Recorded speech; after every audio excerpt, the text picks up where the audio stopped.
के ऊपर रोना छोड़ दीजिए, कोई ज़रूरत नहीं है रोने की। फ़लस्तीन के ऊपर मातम करने की भी कोई ज़रूरत नहीं है। अगर रोना है तो अपने आप पर रोइए, मातम करना है तो अपने आप के ऊपर कीजिए, क्योंकि भैया आपके रोने से ना किसी के ऊपर कोई फ़र्क पड़ना नहीं है दुनिया में।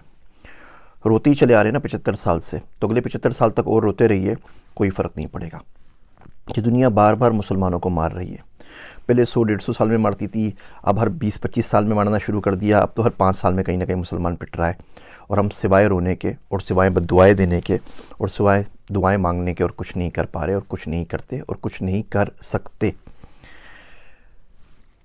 बोस्निया की वार हुई, हज़ारों लाखों लोग उजड़ गए, मारे गए 1992 के अंदर। फिर 2017 के अंदर बर्मा ने रोहिंग्या के अंदर लोगों को मार दिया, 24,000 लोगों को कत्ल कर दिया। मेरे घर में यहाँ पे जो हैंडी मैन है अमेरिका के अंदर, उसके बाप को उसके सामने ज़िबा कर दिया था। वो 10 साल का बच्चा था और उसको बाद में पनाह भी दी तो अमेरिका ने दी, जिसको हम सुबह शाम गालियाँ देते रहते हैं। हमारे मुल्कों ने, किसी ने उस गरीब को पनाह भी नहीं दी। और अब ये मसला चला हुआ है फ़लस्तीन का। रब सब कुछ याद रखता है, तारीख़ सब कुछ याद रखती है। हम लोगों ने पढ़ना छोड़ दिया।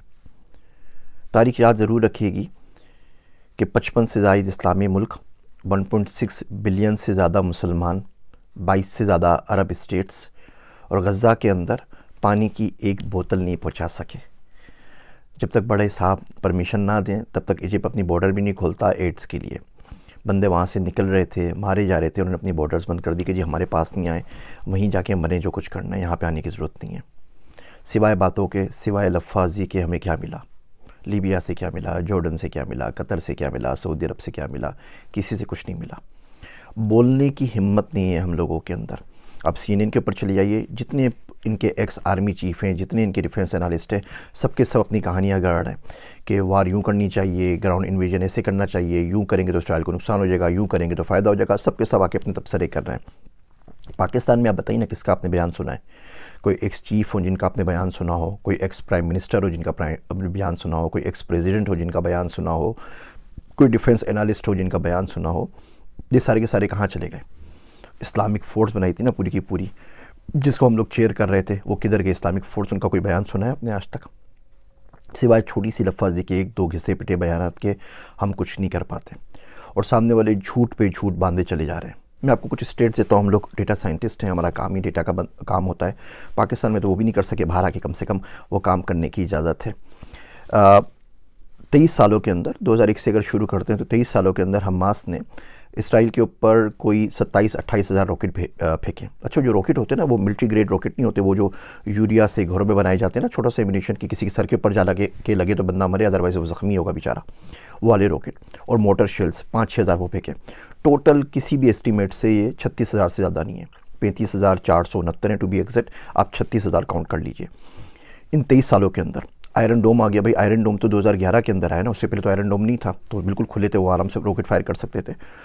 इन 23 सालों में इन 36,000 रॉकेट्स ने 69 बंदों को मारा, 69 बंदों की डेथ हुई। अच्छा, उन 69 बंदों में तो हर इसराइली हर काउंट करते हैं, और आप देख लीजिए ऑनलाइन तमाम लिखा हुआ है। 2 गायें मर गई वो भी लिखा हुआ है, 2 बकरियां मर गई वो भी लिखा हुआ है, 2 बच्चे हलाक हुए वो भी लिखा हुआ है। इसमें भी 4 फ़लस्तीनी थे अपने, वो पता नहीं उस बॉर्डर के उस साइड पे क्या करें। 4 फ़लस्तीनी 69 में शामिल हैं, वो हलाक हुए तो बचे 65। इसके अंदर जो बंदे 65 मरे उसमें भी 5-6 मुसलमान थे, उनको भी निकाल दीजिए। तो एक्चुअली जो नुकसान हुआ 59-58 बंदों का हुआ। वो लोग वहाँ पर हलाक हो गए। अच्छा, इसका अगर आप एवरेज निकालें तो इसका मतलब ये हुआ 521 रॉकेट जब फायर होते हैं तो एक बंदा मरता है। 69 बंदे मरे, 36,000 रॉकेट फायर हुए हैं, तो 521 रॉकेट फायर होंगे तो एक बंदा मरेगा। अच्छा, ये तो 23 साल की हिस्ट्री चल रही है। उसके बाद क्या हुआ अचानक कि वो बोलते हैं कि जी हमास का एक रॉकेट फायर हुआ और गलती से घूम फिर के वो वापस आके अपने हॉस्पिटल पे गिर गया, हॉस्पिटल की पूरी बिल्डिंग तबाह हो गई और उसमें 500 बंदे एक साथ मर गए। तो ये कैसे हो सकता है कि 521 रॉकेट मिलकर एक बंदा मार रहे थे पिछले 23 सालों के अंदर, और एक रात अचानक एक रॉकेट फायर हुआ और इतना ज़बरदस्त रॉकेट बन गया, वो घर के यूरिया से बना हुआ, कि वो अपनी हॉस्पिटल पे लग गया और उसने 500 लोग मार दिए और हॉस्पिटल की पूरी बिल्डिंग जो है वो तबाह बर्बाद हो गई। और हम लोग ये एजेंडा बाय कर रहे हैं। आप CNN पे जाएँ, हर जगह यहाँ बोलते हैं जी बिल्कुल ही इन्होंने अपने बंदों को खुद ही मारा है, ये खुद ही कत्ल हुए हैं और कातिल अपने खुद ही हैं, और हम ये बात मानने को तैयार हैं क्योंकि हम इसके अलावा कुछ कर नहीं सकते। और ये बर्बरियत जो है ये चली जा रही है और हम सिवाय बद्दुआएं मांगने कुछ नहीं कर रहे। 2 तरह के पाकिस्तान में लोग हो गए। एक वो लोग हैं जो झोलियाँ भर भर के बद्दुआएं दे रहे हैं, वो शायर कहता है कि कब अश्क बहाने से कटी है शब हिजरा, कब अश्क बहाने से कटी है शब हिजरा, कब कोई बला सिर्फ दुआओं से टली है। ये दुआएं हमने तो मांगी थी अफ़गानिस्तान के लिए भी, फिर क्या हुआ, इराक़ के लिए भी मांगी थी, पाकिस्तान के लिए भी मांगी थी, सबके लिए मांगी थी, फिर क्या हुआ। मेरा दोस्त अब्दुल्ला कहता है कि अगर आज खुदा ना खास्ता भारत के साथ जंग हो गई ना, तो फरिश्ते उनके साथ खड़े होंगे, हमारे साथ नहीं, क्योंकि हमारे आमाल ऐसे नहीं है, हमें मुनाफ़क़त इतनी ज़्यादा बस गई है। तो एक लोग वो जो हैं जो दुआएं और दुआएं मांग रहे हैं और उनसे कुछ नहीं होगा। एक वो लोग हैं जो झूठी आस दे रहे हैं सिर्फ और सिर्फ अपने व्यूज़ के लिए। इराक़ में भी हुआ था, इराक़ तबाह कर देगा अमेरिका को, आप देखिए कैसे काया पलट होगी। ऐसे ही कोई ना कोई उल्लू का पट्ठा रोज़ आके वीडियो रिलीज़ कर रहा होता है और बोल रहा होता है कि हमास ये बिगाड़ देगा, हमास वो बिगाड़ देगा। 256 F-16 है उनके पास, इसराइल के पास 256। हमारे पास जो F-16 है वो एल बैंड के ऊपर नहीं चलते। वो एल बैंड पे अगर उसको जाना पड़ेगा आपको ऑफेंसिव मोड के अंदर, तो उसकी परमिशन भी आपको अमेरिका से लेनी पड़ेगी, वरना आप उड़ा के उससे डिफेंस कर सकते हैं आराम से। जो हमने खुद बनाया मुशाक वगैरह तो चल सकते हैं, F-16 नहीं चल सकते, परमिशन ऊपर से आती है।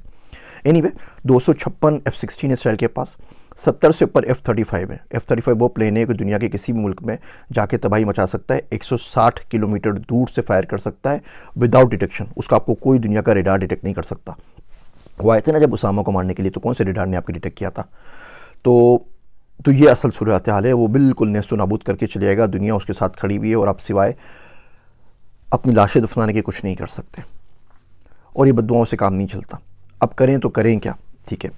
देखिए पहली बात तो उस मुल्क में रहना क्यों है जो इतने कमज़ोर हैं। उस मुल्क में करना क्या है कि हम लोग 1.5 बिलियन 1.6 बिलियन मुसलमान मिलके एक पानी की बोतल गज़ा में नहीं पहुंचा सकें। मरते हुए बच्चों के पास उस मुल्क में रहना क्यों है।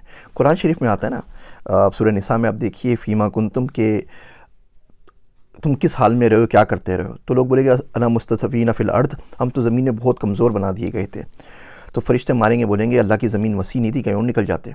तो अगर आप मुल्कों में कमज़ोर हो गए जहाँ पे आपको बात करने की परमिशन नहीं है, जहाँ बोल नहीं सकते, तो किसी और मुल्क में चले जाइए, बात तो कर सके ना। अब यहाँ राशिदा तालिब है, मिशिगन की जो कांग्रेस वूमेन है, वो एक बंदी ने अन्नी मचाई हुई ना, पूरे मुल्क के ऊपर भारी पड़ गई है, बोल बोल के पूरा मीडिया पागल हो गया, वो कुछ नहीं कर सकते क्योंकि वो अमेरिका में बैठी हुई है। यही राशिदा तालिब अगर पाकिस्तान में होती ना, तो आफिया सिद्दीकी की तरह आपके अपने बंदे उसको भर के गाड़ी में लोड करके भेज देते कि भाई इसको भी ले जाए, और बाद में फिर मातम करते रहते कि हमारी बच्ची ले गए, हमारी बच्ची ले गए, हमारी बेटी ले गए, हमारी बहू ले गए, हमारी पाकिस्तान की दुख्तर ले गए, सारी बकवास कर रहे हो तो खुद दे देते हैं। लाल मस्जिद का वाक़या हुआ था ना, तो हम में से कितने बाहर निकले थे। वो तो अपनी घर के अंदर मस्जिद थी ना इस्लामाबाद के अंदर, वहाँ भी गोलियों की बरसात हो गई थी। और ऐसे वाक़यात होते रहते हैं, कभी कोई वाक़या होता है, कभी कोई वाक़या होता है, कभी कोई वाक़या होता है, सारे वाक़यात हमारे पास होते रहते हैं और उसकी सुनगन कुछ नहीं होती। तो इस मुल्क से बाहर निकलें। मर्द का हथियार पैसा है, मर्द का जो जेवर होता है वो हथियार होता है, और आज का जो हथियार है वो पैसा है, पैसे से बड़ा नहीं है। तो किसी ऐसे मुल्क में चलिए या कुछ पैसा कमा सकें ना, ताकि किसी की गरीब की डोनेशन कर सकें, किसी की मदद कर सकें, कुछ ना कुछ तो उसके लिए कर सकें। आपके पास पाकिस्तान में फ़लस्तीन के एम्बेसडर मौजूद हैं, जिस मुल्क में वहाँ पे रहते होते हैं, उनसे आगे पूछ लीजिए हाउ वी कैन हेल्प। कोई फ़लस्तीन का बंदा होगा, कोई रेस्टोरेंट होगा, आप पूछ लीजिए मेट भेजना तो मैं किस तरह एड कर सकता हूँ। पढ़ना शुरू करें, देखना शुरू करें, सुनना शुरू करें, क्योंकि ये जो लोग आज चुप सादे बैठे हुए हैं, कल यही आपके पास आएंगे, मैं क्या लफ्ज़ यूज़ करूँ इन लोगों के लिए, और आके आपसे वोट की भीख मांगेंगे इस्लाम के नाम के ऊपर। कौन सा इस्लाम है भैया, और कहाँ का इस्लाम है। पैसा एक दीन बचा है, IMF खुदा है दुनिया का, हम उसको फॉलो कर रहे होते हैं। ये मुनाफ़िक़त की बातें बिल्कुल भी नहीं करनी चाहिए। मुल्क से बाहर आइए, पढ़िए, पढ़ने से रिस्क कमाइए, पैसा हासिल कीजिए, रिसोर्सेज हासिल कीजिए। ये राशिद तालिब एक है ना, अगर ये 100 होती ना अमेरिका के अंदर, तो आज ये सूरत हाल नहीं होती। हम अपने बच्चों को क्यों नहीं भेजते हुकूमतों के अंदर, हम अपने बच्चों को इलेक्शन क्यों नहीं लड़ाते उन पावरफुल मुल्कों के अंदर जिनकी कहने से कुछ हो जाता है। हम अपने बच्चों को वो तमाम चीज़ें, नई चीज़ें, टेक्नोलॉजी क्यों नहीं सिखाते। पाकिस्तान का मैं आपको हाल बताऊँ, तलमूद इसराइल की किताब है।